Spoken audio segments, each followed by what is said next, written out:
Well, I can't hear you, man. You won't unroll your window or anything. You know, that's the other thing. If you guys interrogate us in a car and we don't unroll our windows all the way, it really pisses you guys off. I've actually seen you people in the same costumes as you guys break windows. You can't give me the right to be a human being. I'm fine with that right. Now you can keep me from having that if you've got all the policemen and all the jobs on your side.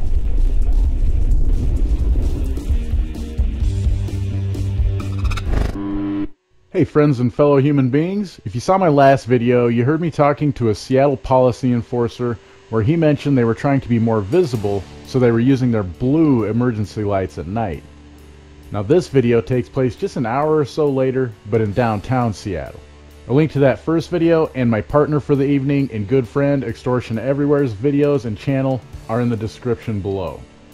I decided to approach this unmarked car because I thought it ironic that I had just heard a policy enforcer talking about being more visible.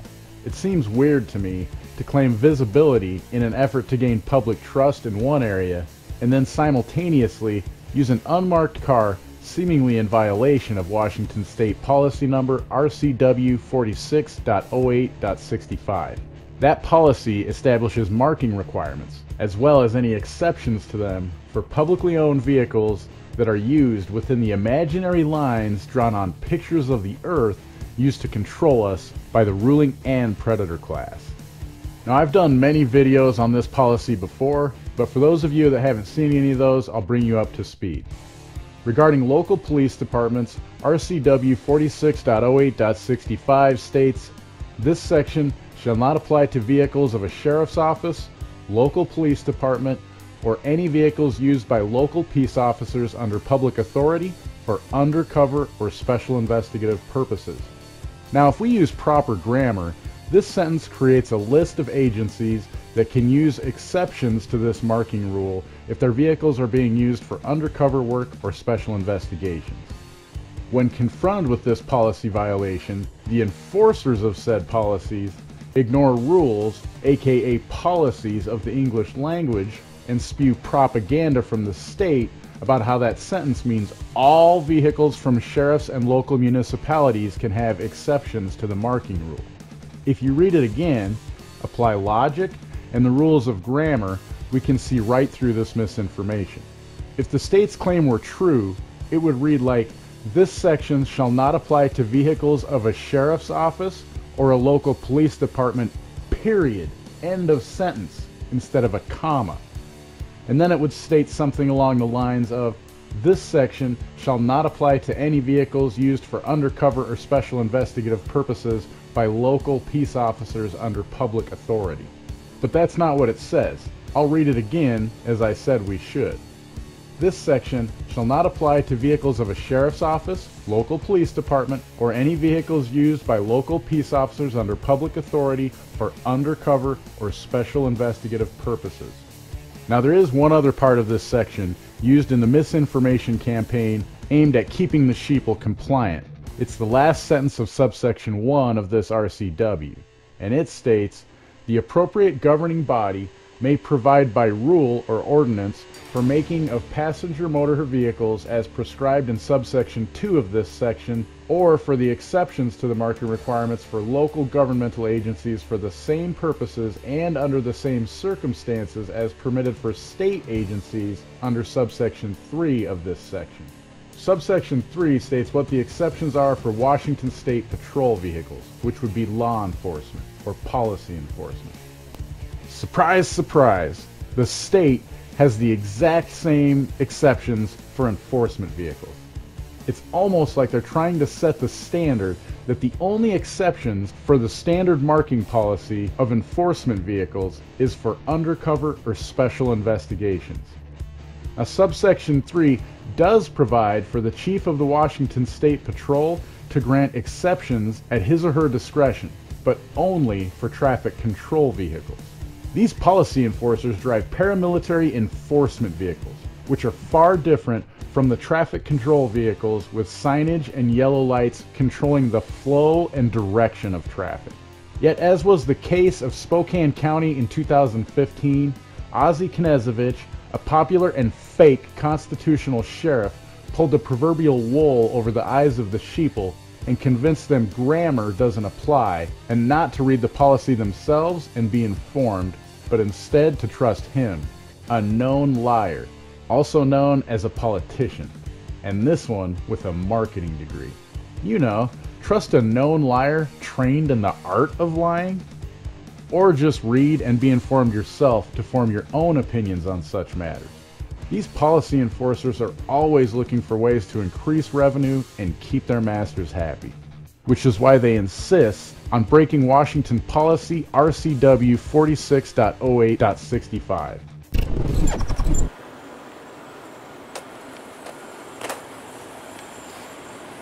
How are you guys doing? Pretty good. Are you guys with Seattle PD or you King County or? What's that? Seattle? You guys aren't doing like patrols or anything, right, in this car? You're doing special investigation? You're doing a special investigation or you're undercover in this car, I assume? Well, I was just going to say, I mean, it's kind of silly undercover car. You're not very undercover, but you understand that there's a law in the state of Washington that says you can't be using these unless it's for special investigations or undercover work, right? So I'm just conducting an investigation to make sure that's what you're using it for. Yeah. Huh. So what are you doing tonight? Patrol? So you're not doing a special investigation then, you're doing the same thing everybody else? So you are breaking RCW. It's 46.08.65. Are you aware of that RCW? What does it say about what kind of cars municipal police can drive? Well, ignorance of the law is no excuse. Seems like you should know it. That's what you tell us. If you pull us over or you trying to get us on a crime and we don't know it, you say ignorance of the law is no excuse. We hear it all the time. Unfortunately, I'm not given authority by people in these fancy buildings to carry a gun and think I have authority over your life, so I can't like make you get out of your car and do all this other stuff like you guys can do to us under the threat of violence. But you're just going to sit in there breaking a law, not caring, taking money from me and my family, right? Right?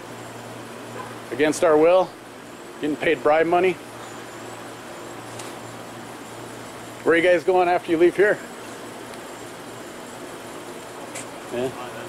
Where'd you come from? Where were you before you came here?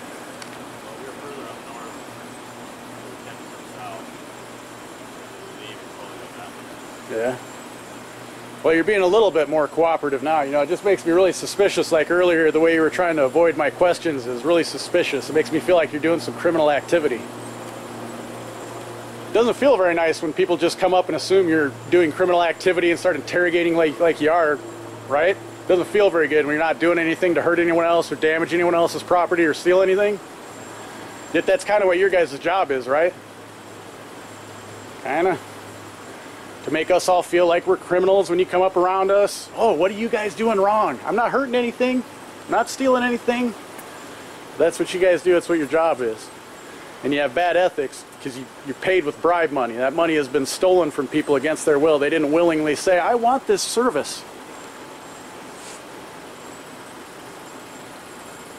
Can I get your badge numbers? Can I get your names and badge numbers? Well, I can't hear you, man. You won't unroll your window or anything. You know, that's the other thing.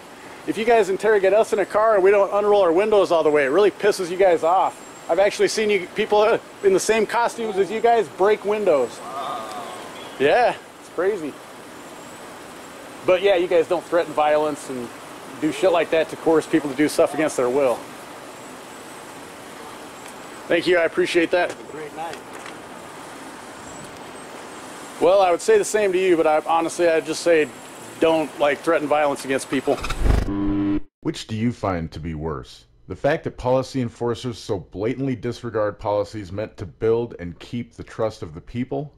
Or the fact that they so willingly lie or play ignorant in order to keep violating policy they are paid to enforce? Thank you again for supporting my channel. Just by watching my content, you are supporting my work. However, if you want to support me in other ways, Sign up on censorship-fighting YouTube alternatives like LBRY, which uses Odyssey for its video platform, or Hive. Use the links in the description to earn yourself some decentralized crypto for getting started. There are non-cryptocurrency platforms as well, but you might as well get something of value in return for your support of your favorite content creators. Links to all of the platforms you can find Questionable Authority on are in the description. And don't forget to check out the Questionable Authority merchandise store.